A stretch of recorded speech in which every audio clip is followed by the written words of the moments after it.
Hi everybody, I'm Brad Silbert. Welcome to the Hamilton County Television Sports Show, brought to you by Logan Street Signs and Banners in Noblesville. Well, once again, the Hamilton Southeastern Royals have defied the odds, as we'll say, continue to be undefeated, had a great regional game against the Westfield Shamrocks last Friday night. We're joined today by Coach Michael Kelley. Coach, let's just talk a little bit about that game Friday night. And the outcome for me was just a little bit surprising. Very pleased, obviously, that the defense really came up strong, but I was very surprised that they were able to shut out Westfield. Yeah, so was I. I mean, you look at what Westfield has on the offensive side of football with their quarterback. He's been phenomenal all year for them, whether it's through the passing game or running the football. And their tailback does a nice job as well. And then we got some playmakers on the outside edge that create some problems, some mismatch opportunities for you. So, you know, what we were able to do on the defensive side of the ball, I think they played some inspired football, is what I like to say. You know, they hustled and loaded guys in football all the time. Made it really challenging, took away passing lanes, and very disciplined in terms of what they were doing, how we played the game on Friday, which, you know, credit to our players, credit to our coaching staff. You know, Coach McCaslin does a great job getting those guys lined up and kind of knowing what's going to happen before it happens and taking a pre-snap picture, so to speak, and being able to dissect what you're going to get most likely based on what you're seeing from formations or play tendencies and all that kind of stuff. And so, you know, credit to our players. They did a nice job. Came out and played some great football. 3-0 at halftime. What did you tell the kids at halftime? We got to figure it out. That's what I said. You know, it's time to get after it. You know, we moved the football and kind of, to Westfield's credit, they do a nice job inside the red zone. It's hard to score on Westfield. You look at, you know, if you took a quick synopsis of their season, not too many people get inside the red zone and come away with 6 points. And so for us, we got some good drives, but then, you know, penalties or set you back and you stop behind the chains. And so it's real important that we stay on schedule in terms of what we're doing offensively, specifically with the weather conditions as they were on Friday. And so they did a nice job stopping us and containing us there. You know, in the first quarter, we had an opportunity to run at the 18-yard line, and, you know, we went for it on 4th and 1. Their defense did a great job stopping us, and then, you know, we moved it down again and had the ball right for the halftime, and got a turnover on the 40-yard line, 46-yard line, and weren't able to convert. And so those are things that you look back on and think, man, those are opportunities you miss, but credit to them, the opportunities they took advantage of as well with our great defense. Well, one of the things I noticed Friday night, and I cannot remember what the exact stat was, but it seemed like the ball was going up and down the field, a lot of yardage, but again, low score. Yes, sir. We had just had 300, right under 400 yards of offense, I believe, for the game, and 360 yards, 350 yards of rushing.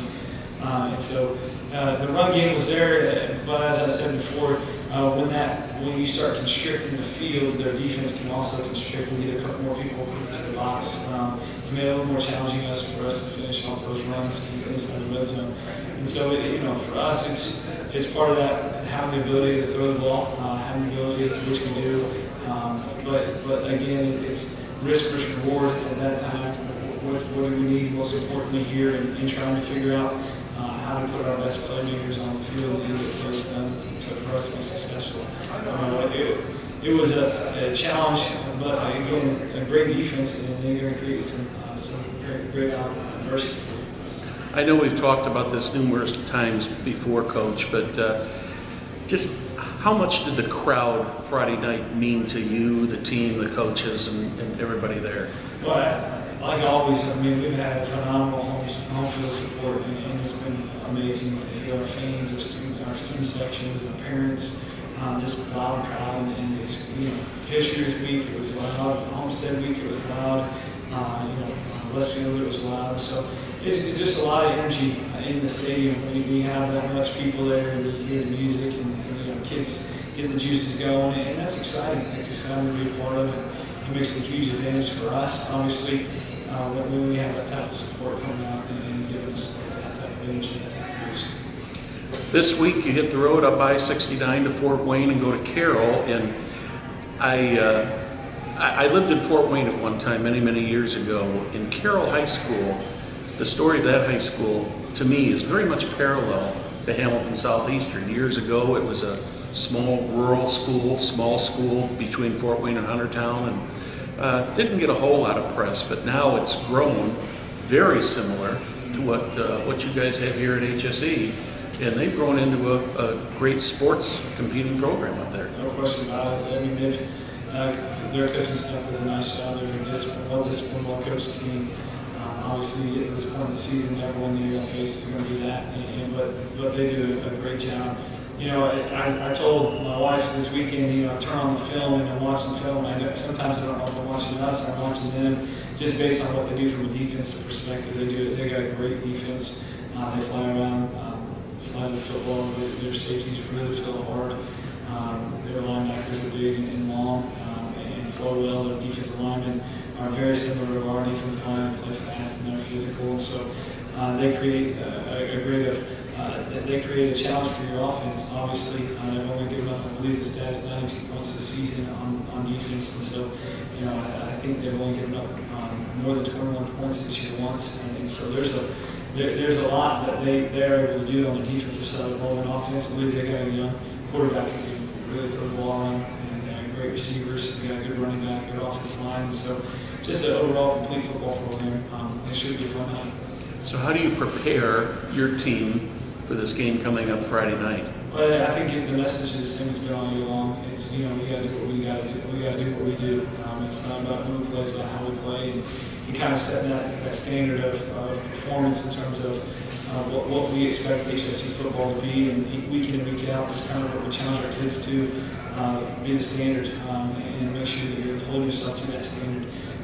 You know, I said at practice last night, you play like you practice. If you're not doing it on Tuesday, you're not going to do it on Friday. If you're not doing it on Wednesday, you're not going to do it on Friday. And so having that consistency in practice is what prepares you for the opportunities that you're going to have in front of that game.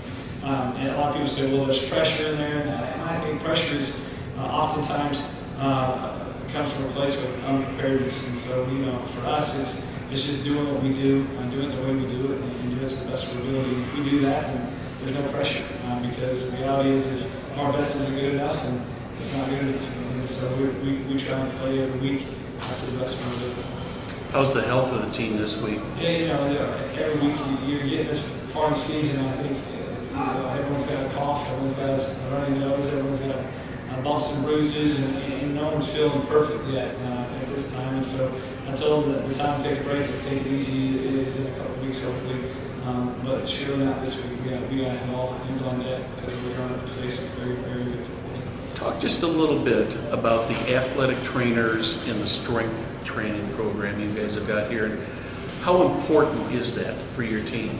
Well, our training staff, they're our bosses. And so they tell me who's practicing, who's not practicing, when they can practice, how long they can practice. And so I get a weekly email from them, and it's, you know, it's good conversation between them and I and our coaching staff, just to make sure that we're all on the same page.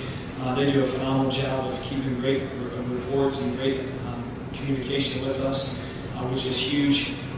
The hard part about it sometimes is you don't know who's out until they're out, and then all of a sudden you're trying to find people, and they're like, well, he's sitting out of practice. We know that before practice ever begins, which is huge. And so that's a big part of it. And then in the weight room, Coach Kay does a phenomenal job. He's programming and get guys bigger, faster, and stronger. I think the biggest thing of today's football is in Indiana, the growth of the last 20 years is the weight room and the difference in the size, speed, and strength of the athletes of today.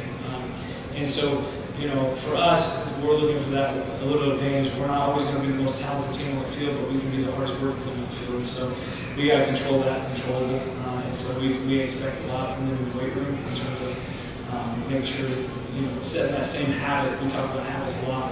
Setting the habit in the weight room that translates over to the football field, translates to the classroom. And those habits are what will help you later on in life as well.